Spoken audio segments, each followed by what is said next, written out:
Salut tout le monde, j'espère que vous allez bien.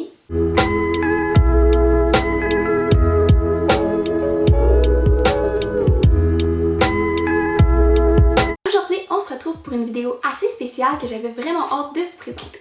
Juste avant la quarantaine, j'ai vraiment pris une grosse habitude, puis peut-être une attitude un peu malsaine. J'allais souvent au Starbucks, puis je suis devenue un peu accro aux drinks, comme tout ce qui est refresh aux fraises, fruits du dragon, thé aux pêches. Puis depuis la quarantaine, ben ça me manque un peu, je vais vous le dire.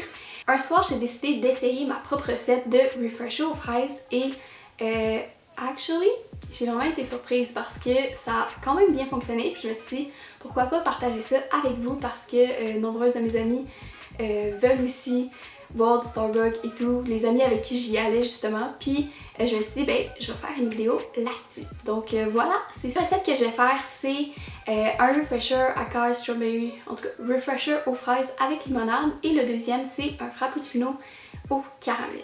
Le but de cette vidéo-là, c'est pas de faire les exactes mêmes recettes parce qu'ils ont vraiment des éléments spécifiques. Le but, c'était vraiment qu'avec la quarantaine, je puisse m'arranger pour faire avec le moins d'ingrédients possible le goût qui ressemble le plus au drink de chez Starbucks. Fait que sur ce, let's go! Le premier drink que je vais vous présenter, c'est le refresher aux fraises. Pour les ingrédients, je vais me tasser un peu, je vais les mettre ici. La première chose pour un refresher aux fraises, c'est de 2 à 4 fraises congelées. C'est vraiment important que ça soit des fraises congelées parce que j'ai essayé avec des fraises pas congelées puis ça donnait pas tout le même résultat. Je dis 2 à 4 dépendamment de la grosseur, mais par la suite c'est de la limonade. Je préfère la limonade Simply, la marque Simply, mais la Tropicana c'est ce que je vais utiliser pour cette vidéo aussi parce que c'est celle-là que mon père a acheté dans l'épicerie. Par la suite, une tasse de thé froid. Fait que ça peut être n'importe quel thé. Moi ce que je fais c'est je le fais chauffer puis je le mets au frigère le temps que ça refroidisse. J'utilise le thé de chai rouge, thé de chai normal. C'est un thé vraiment fort, fait que si vous avez des thés un peu moins forts, c'est peut-être un peu mieux, mais moi ça marche super bien avec le thé de chai. Le dernier ingrédient pour cette recette-là, c'est vraiment facultatif. Si vous prenez la limonade Simply, elle est un peu plus sucrée, fait que pas besoin de sucre.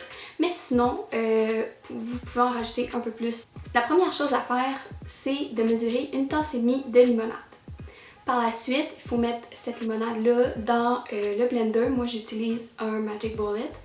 Par la suite, rajouter les fraises dans la limonade qui est dans le Magic Bullet et mélanger jusqu'à temps que vous ne voyez plus vraiment de grumeaux de fraises. Évidemment, il va y avoir encore mettons, des petites graines de fraises. C'est sûr, j'ai essayé tout pour les enlever, mais ça fonctionne pas. Fait que juste qu'il n'y ait pas de morceaux de fraises, mais c'est pas trop dérangeant au goût non plus. Par la suite, quand tout est bien mélangé, versez ça dans un verre et rajoutez le thé froid. Rajoutez une pincée de sucre et mélangez super bien parce que sinon il va y avoir des spots où ça va goûter un peu plus la limonade et d'autres que ça va goûter plus le thé puis qu'il va y avoir des grumeaux de sucre un peu partout. Pour le premier drink qui est une représentation, une reproduction d'un refresher acai aux fraises, strawberry, whatever. Ici, je vais mettre une image juste là pour vous montrer exactement c'est quoi que je parle parce que j'ai toujours de la misère au Starbucks à nommer les choses parfaitement. Ce qu'il faut savoir pour les drinks, c'est qu'à la maison, j'ai pas les mêmes ingrédients. Fait que c'est des choses qui varient, mais pour le goût, honnêtement, ça fait plusieurs fois que je m'en fais. Puis je trouve que c'est juste une méchante grosse découverte parce que c'est des ingrédients super faciles à avoir à la maison. Puis ça goûte quand même assez similaire, je dirais pas exactement pareil, mais assez similaire, puis je dirais c'est quand même vraiment bon. C'est vraiment bon, je dirais une note d'à peu près 8.5-9 sur 10. Je pourrais pas, genre ça a rendu tellement ma quarantaine plus belle avec ça parce que je pouvais enfin boire de drink Starbucks parce que je suis rendue accro. La deuxième recette, c'est un frappuccino glacé. Je suis pas une fan de café, mais quand c'est mélangé à des saveurs comme chocolat, caramel, ça passe. Dans cette recette-là, je l'ai faite au caramel parce que dans ma story Instagram, vous avez été beaucoup plus à me dire que vous préfériez le caramel au chocolat, donc j'ai fait au caramel. Pour ça, vous allez avoir besoin de café normal, de lait, de glaçons, de caramel fondu. Moi, j'ai juste pris du caramel qu'on met sur les toasts, tout simplement, puis j'ai fait fondre. Salut tout le monde, je suis en train de faire le montage de la vidéo, puis je viens de me rendre compte que j'ai oublié de mettre 2 ingrédients pour le frappuccino. Dans le fond, le sirop d'érable, j'ai oublié de le mettre et aussi du Nesquik. Dans le fond, c'est pas dans la recette, mais comme je suis pas une grande fan de café, j'aime beaucoup plus quand ça goûte le chocolat. So, that's why. Fait que je vous laisse aller à la vidéo. Si vous voulez par la suite mettre la crème fouettée sous le dessus, c'est comme vous voulez. La première chose à faire, c'est de mettre le café que vous avez déjà fait refroidir à l'avance. Un café normal, sans saveur ni rien. Vous allez le mettre dans le blender. Par la suite, on rajoute une demi-tasse de lait et les glaçons. Moi, dans cette recette-là, je me suis pas pris à l'avance, j'avais pas de glaçons pour ça, mais ça m'a fait un autre drink, mais je l'avais déjà fait avec des glaçons chez une amie puis ça fonctionnait super bien. Par la suite, faire fondre le caramel et le verser dedans. Le caramel, c'est vraiment à votre goût, vous en mettez autant que vous voulez. Et vous mélangez. Par la suite, vous pouvez rajouter la crème fouettée.